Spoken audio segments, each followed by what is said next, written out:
गुजरात में नर्मदा मैया के तट पर परिक्रमा मार्ग में मिलते हैं महादेव के अद्भुत, प्राचीन और चमत्कारी शिवलिंग के मंदिर।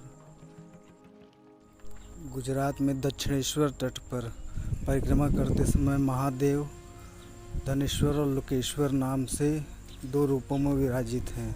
यहाँ उनके प्रिय नंदी की भी दो प्रतिमाएं हैं जो एक दूसरे के आमने सामने हैं।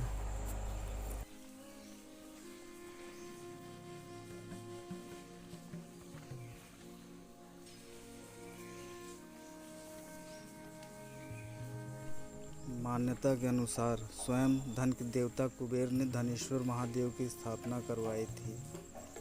मान्यता के अनुसार जब रावण ने कुबेर से सोने की लंका को छीन लिया तो उन्होंने लंका को पुनः प्राप्त करने के लिए भोलेनाथ की तपस्या की थी। भगवान शंकर के उसी स्वरूप को धनेश्वर नाम से जाना जाता है और उनकी पूजा अर्चना की जाती है। धनेश्वर महादेव के समीप विराजमान लोकेश्वर महादेव भी उतने ही पुरातन हैं।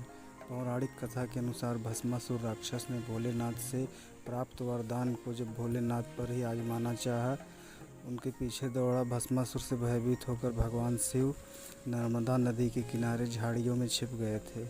भगवान शिव को यहाँ आकर लुकना पड़ा, अर्थात छिपना पड़ा था, जिसके कारण उनका नाम लोकेश्वर महादेव पड़ गया। पंच कुबेर मंदिरों में से एक, जिसका हमारे जीवन में बहुत महत्व है।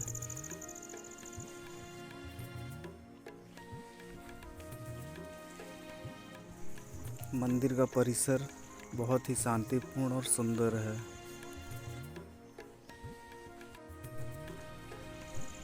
यहाँ पर कुछ प्राचीन और खंडित मूर्तियाँ हैं।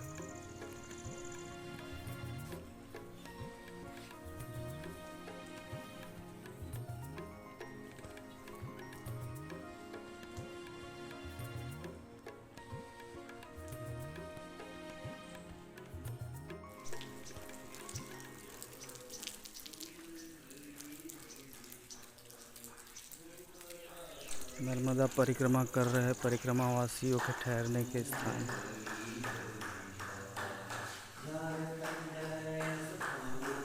देखिए माँ नर्मदा के भक्त कैसे लीन होकर मैया को पुकारते हैं।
धनेश्वर महादेव के पास में ही विराजमान है श्री जटेश्वर महादेव।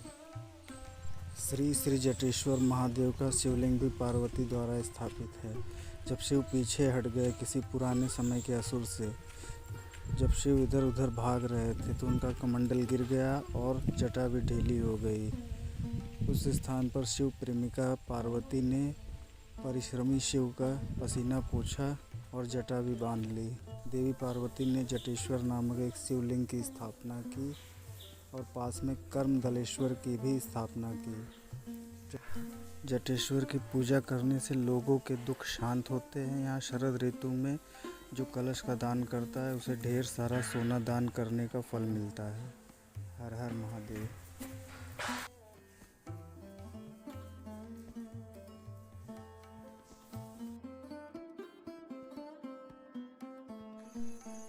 माँ नर्मदा का बहुत ही सुंदर और गहरा तट। इस समय हम काफ़ी ऊंचाई पर खड़े हैं।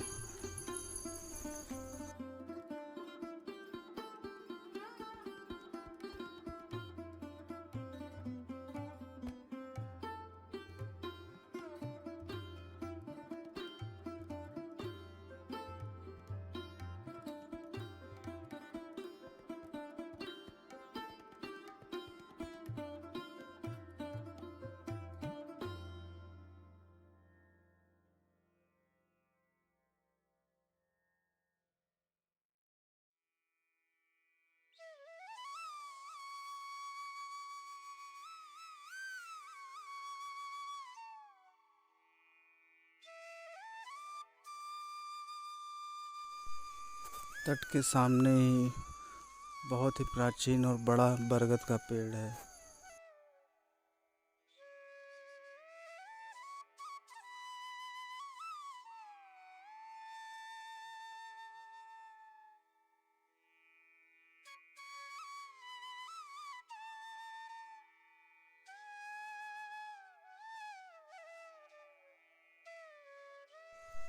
आप देख सकते हैं कैसे इस वृक्ष की जटाएं धरती माँ का स्पर्श कर रही हैं। सामने ही गौशाला है।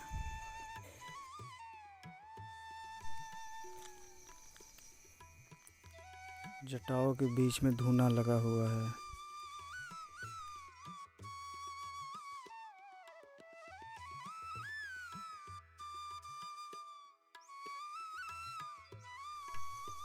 बहुत ही सुंदर और विशाल वृक्ष।